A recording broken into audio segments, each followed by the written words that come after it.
Okay, seien wir ehrlich. Wenn man an Italien denkt, fallen den meisten sofort Rom, Venedig oder Mailand ein. Aber Genua? Die Stadt wird oft komplett unterschätzt. Und genau deshalb sind wir heute hier.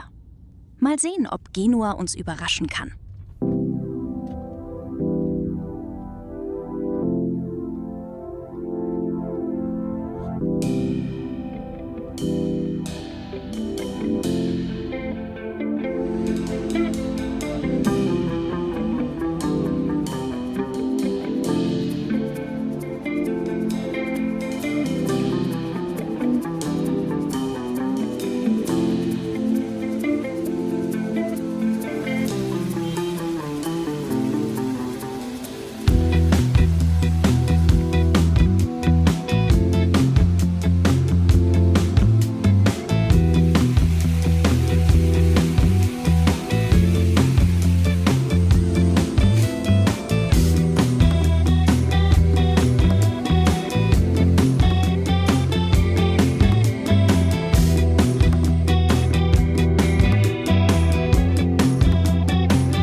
Schaut euch diese Häuser an.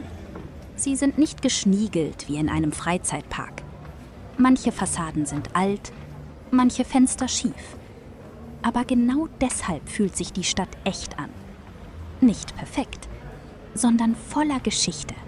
Schon nach den ersten Minuten merkt man, verlaufen ist hier keine Möglichkeit, sondern fast Pflicht.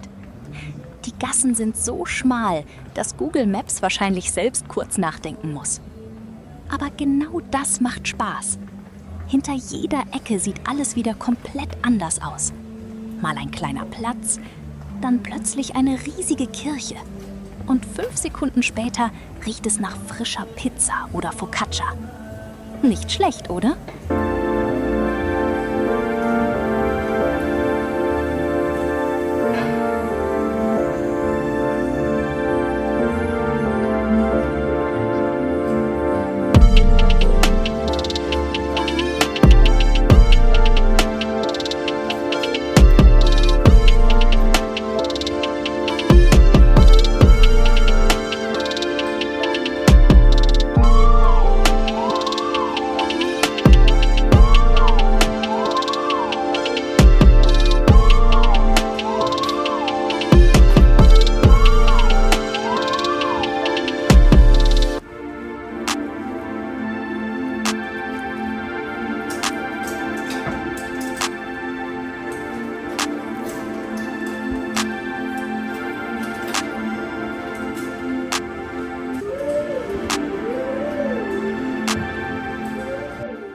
Ich finde übrigens, eine Stadt lernt man nicht durch Sehenswürdigkeiten kennen, sondern durch die kleinen Momente. Wenn irgendwo Wäsche zwischen den Häusern hängt, wenn ein älterer Herr seine Zeitung liest oder wenn plötzlich eine Vespa an einem vorbeifährt und man sofort denkt, ja, genau so stellt man sich Italien vor.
Was mir in Italien jedes Mal auffällt, die Menschen wirken irgendwie entspannter.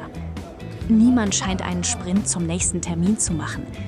Stattdessen sitzt man mit einem Espresso draußen, unterhält sich und beobachtet einfach das Leben. Vielleicht ist genau das Geheimnis von La Dolce Vita.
Quella che ti è arrivata da 500 euro, che oggi richiamo.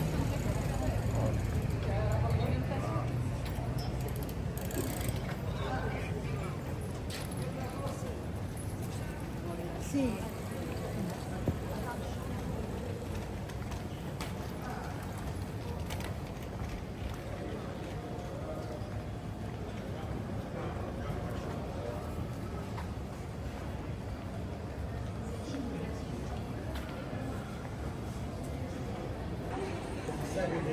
Und jetzt eine kleine Frage. Was gehört eurer Meinung nach zu Italien? Pizza? Pasta? Gelato? Oder natürlich Kaffee? Schreibt es gerne unten in die Kommentare. Ich bin gespannt. Übrigens kommt das berühmte Pesto tatsächlich aus Genua. Also ja, wenn es irgendwo richtig schmecken sollte, dann wahrscheinlich genau hier.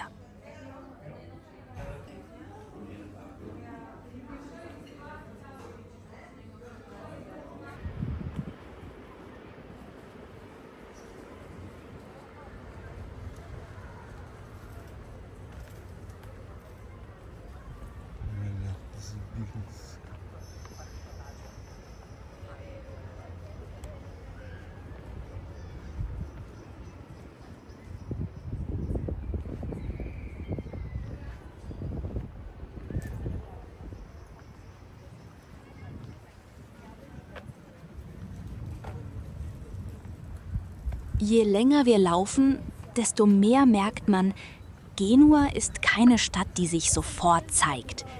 Sie wird mit jeder Straße interessanter. Und genau deshalb lohnt es sich, einfach ohne Plan loszulaufen.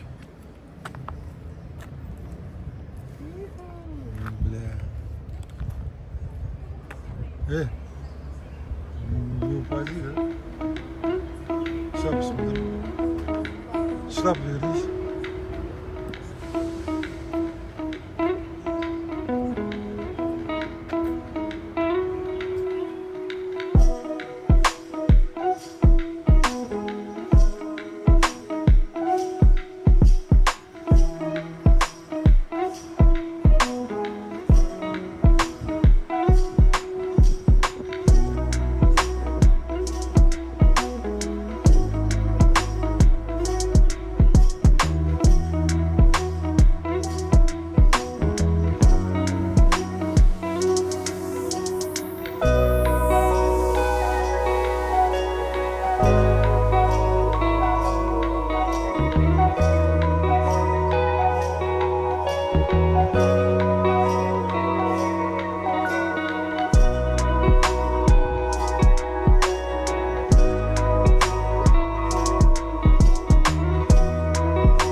Jetzt machen wir noch einen kleinen Abstecher nach Pisa. Den schiefen Turm kennt natürlich jeder. Aber mal ehrlich, ohne die Touristen wäre es wahrscheinlich der einzige Turm auf der Welt, der den ganzen Tag fotografiert wird, während tausende Menschen so tun, als würden sie ihn festhalten. Falls ihr schon einmal dort wart, wisst ihr genau, was ich meine. Damit endet unser kleiner Spaziergang durch Italien. Falls euch solche Walking-Tours gefallen und ihr noch mehr Städte entdecken möchtet, lasst gerne ein Like da und abonniert den Kanal. Und jetzt interessiert mich eure Meinung. Welche italienische Stadt sollten wir als nächstes besuchen? Ciao und bis zum nächsten Abenteuer.